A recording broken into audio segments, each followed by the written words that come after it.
کا ٹائم بچ جائے گا. ہومیوپیتھک ہے سر یا دبنگ ہے؟ نہیں جی، بسم اللہ الرحمن الرحیم. جی بہت شکریہ. کچھ دنوں سے بہت زیادہ جو میڈیا میں عوام کی توجہ کا مرکز ہے وہ کچھ آڈیو لیکس ہیں جو کہ پرائم منسٹر ہاؤس کی ممکنہ سیکیورٹی بریچ کے حوالے سے کسی ویب سائٹ پہ لگائی گئیں اور پھر اس کے بعد وہ پبلک پراپرٹی بن جاتی ہیں ظاہر ہے، اور سوشل اور الیکٹرانک میڈیا پہ مختلف اس کے جو پورشنز کہہ لیجئے یا جو پیکیجز ہیں وہ آئے. کچھ چیزیں تو ایسی تھیں جو کہ ایک انٹرنل پولیٹیکل ڈسکشنز ہیں یا روزمرہ کے معاملات کے حوالے سے، وہ سب آپ نے اس پہ گفتگو بھی کی اور اس پہ ڈسکس بھی کیا. کہیں پہ کچھ پولیٹیکل لوگ اسے ڈسکس کرتے ہوئے نظر آئے کسی ایک اسپیسیفک ایشو کو، لیکن ایک جو کل زیادہ خبروں کا مرکز رہی گفتگو وہ سابق وزیر اعظم جناب عمران خان صاحب اور ان کے اس وقت کے principal secretary to prime minister Azam Khan صاحب کی گفتگو ہے پرپورٹڈلی، جس میں جو ایک انفیمس آئی وڈ سے امریکی سازش کا بیانیہ تھا، کیونکہ اب انہوں نے خود اس پہ اتنی زیادہ گفتگو کر لی ہے کہ ہمیں بھی اب اس ٹاپک کے حوالے سے ایک اس ملک کا نام لیا گیا، اس کو اب چھپانے والی بات تو وہ فیزز گزر چکی ہیں. تو آپ کی نظر سے بھی وہ کنٹینٹس گزرے ہوں گے، میں نے بھی دیکھا، اور ایک پاکستانی کے طور پہ اور ایک قانون کے طالب علم ہونے کی حیثیت سے میں سمجھتا ہوں کہ یہ بڑی تکلیف دہ بات ہے کہ ملکی سلامتی کے حوالے سے جو پارلیمنٹیرین کے طور پہ آپ حلف اٹھاتے ہیں اور پھر مور اوور جو آپ بطور چیف ایگزیکٹو آف پاکستان یعنی کہ وزیر اعظم پاکستان کے طور پہ جو حلف اٹھاتے ہیں، اس میں جو ایک بنیاد ہے، آپ ایک وعدہ کرتے ہیں اللہ تعالیٰ کے روبرو قوم کے ساتھ آئین کے تابع کہ میں اپنے ذاتی مفاد کو کبھی بھی ملکی مفاد پہ جو ہے وہ ترجیح نہیں دوں گا، فوقیت نہیں دوں گا. اور وہ اس لیے کیا جاتا ہے کہ جب آپ اس طرح کے ہائی کانسٹیٹیوشنل آفیسز میں بیٹھتے ہیں تو ان میں بہت سارے ایسے امور آپ کے سامنے آتے ہیں اور بہت سارے ایسے ڈیسیجنز آپ نے کرنے ہوتے ہیں اور بہت ساری ایسی چیزوں سے آپ نے گزرنا ہوتا ہے، مراحل سے، جہاں پہ آپ کو یہ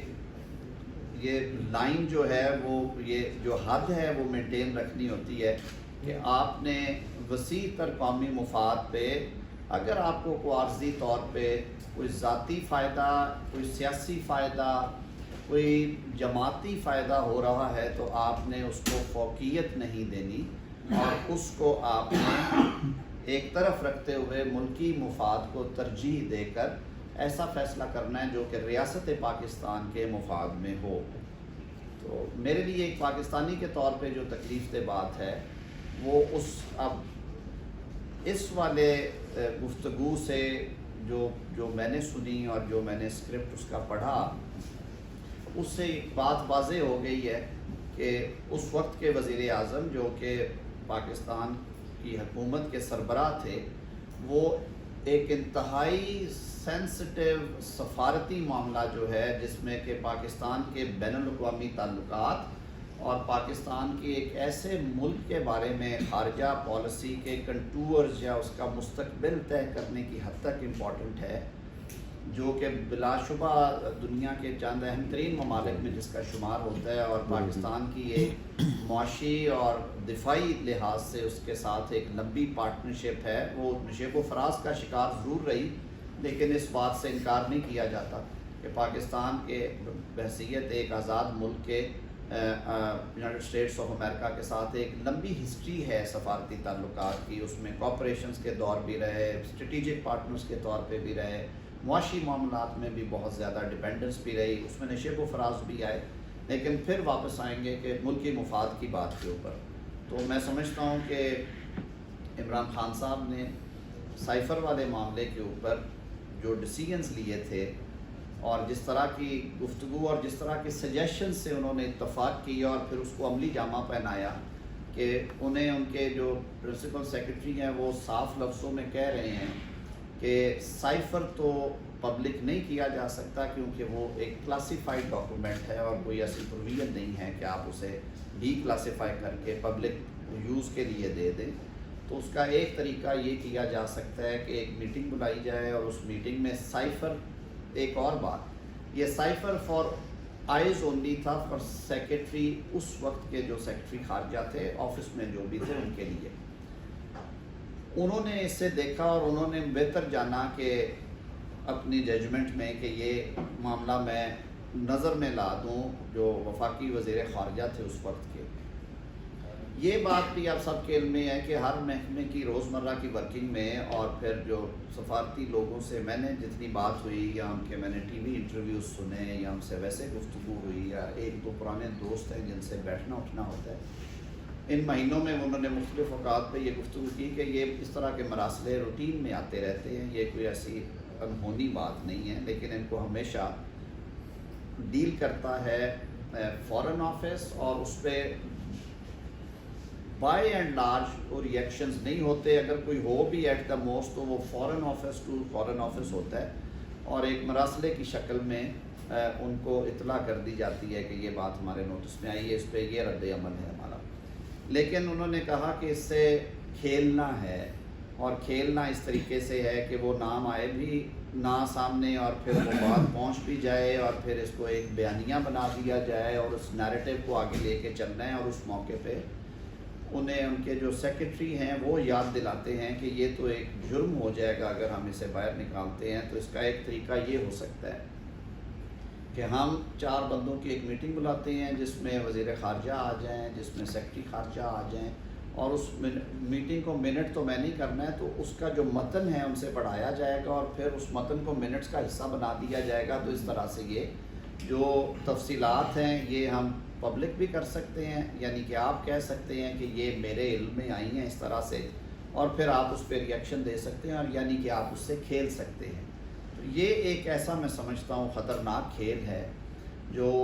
اس وقت کے وزیر اعظم نے کھیلا، جو کہ ملکی مفاد میں بھی نہیں ہے. ان کے ساتھ جو شریک تھے اس وقت کے جو سیکرٹری ہیں وزیر اعظم ہاؤس کے، انہیں بھی یہ احساس ہونا چاہیے تھا کہ وہ ریاست کے ملازم ہیں، وہ سرونٹ آف اسٹیٹ ہے، نہ کہ وہ کسی سیاسی جماعت کا ایجنڈا لے کے آگے چلنا چاہیے انہیں. اور بلکہ انہیں بہت بہتر ہوتا اگر وہ ان کو ہدایت کی بات کرتے، ان کو سمجھاتے کہ سر یہ ایسا ایشو نہیں ہے جس سے کھیلا جا سکتا ہے، بلکہ اس کو بند کیجئے اور وزارت خارجہ کو کہیے کہ وہ اس پہ جو مناسب کارروائی کرنا چاہتا ہے وہ کرے. اور یہ وزارت خارجہ کا ہی ڈومین ہے اس طرح کی چیزوں پہ. اور پھر جو کنٹینٹس ہیں وہ بھی کسی سے ڈھکے چھپے نہیں ہیں. ساری لوگوں نے بعد میں وہ کنٹینٹس زبانیں زدے عام ہوئے کہ جس میں یہ باتیں تھیں. بنیادی طور پہ ایک ان کے وزارت خارجہ کے آفیسر تھے، انہوں نے کہا کہ ٹائمنگ ٹھیک نہیں تھی اور وہاں اس روس کے دورے کے دوران اس طرح کی گفتگو ہوئی تو اس کے کانسیکوینسز ہیں. تو ظاہر ہے پھر اس کی وجہ سے جو تنازع کھڑا کیا گیا. آج ہمیں یہ صفائی دینے کی ضرورت نہیں ہے کہ وہ سازش تھی کہ نہیں، کیونکہ اس پہ نہ صرف میڈیا نے اچھی طرح سے پوسٹ مارٹم کیا اس بات کا، اس کے ایک ایک کنٹینٹس جو ہیں وہ سارے ڈائسیکٹ کیے گئے اور ان پہ عوام کو بھی آگاہی ہے. بلکہ عدالت عظمیٰ نے جب آرٹیکل 95 کی تشریح کرتے ہوئے فیصلہ جاری کیا جس میں قومی اسمبلی کی تحلیل شامل تھی، اس کی بنیاد بھی اسی مراسلے کو بنایا گیا تھا. تو سپریم کورٹ آف پاکستان نے بالکل کلیئرٹی کے ساتھ اپنے فیصلے میں لکھا کہ ہمیں کوئی اس میں ایسی ایویڈنس نہیں نظر آئی اور بادی نظر میں یہ کوئی ایسی سازش نہیں تھی جو کہ ملک کی سلامتی کو ہلا کے رکھ دے. اور اس کو بنیاد بنا کر سب سے بڑا جو عمل ہے کسی بھی جمہوری سسٹم میں کہ آپ منتخب اسمبلی کو تحلیل کر دے، وہ عمل نہیں کیا جا سکتا تھا. انہوں نے اس عمل کو غیر قانونی اور غیر آئینی قرار دیا. ڈپٹی اسپیکر کی رولنگ کو انہوں نے سیٹ اسائڈ کیا، آرٹیکل 69 کے جو بیل تھا اس کو ہٹاتے ہوئے، اور پاکستان کے وسیع تر مفاد میں وہ ججمنٹ دی. اس کے بعد پھر خان صاحب نے اس پہ کئی سٹانسز بدلے، انکوائری کا مطالبہ کیا. انہوں نے خط لکھ رکھا تھا جو موجودہ گورنمنٹ ہے، انہوں نے وہ چٹھی وڈرا نہیں کی جو چیف جسٹس آف پاکستان کو بھیجی گئی تھی وزیر اعظم ہاؤس سے کہ آپ اس پہ جوڈیشل کمیشن بنا لیں. لیکن میرے خیال میں سپریم کورٹ آف پاکستان نے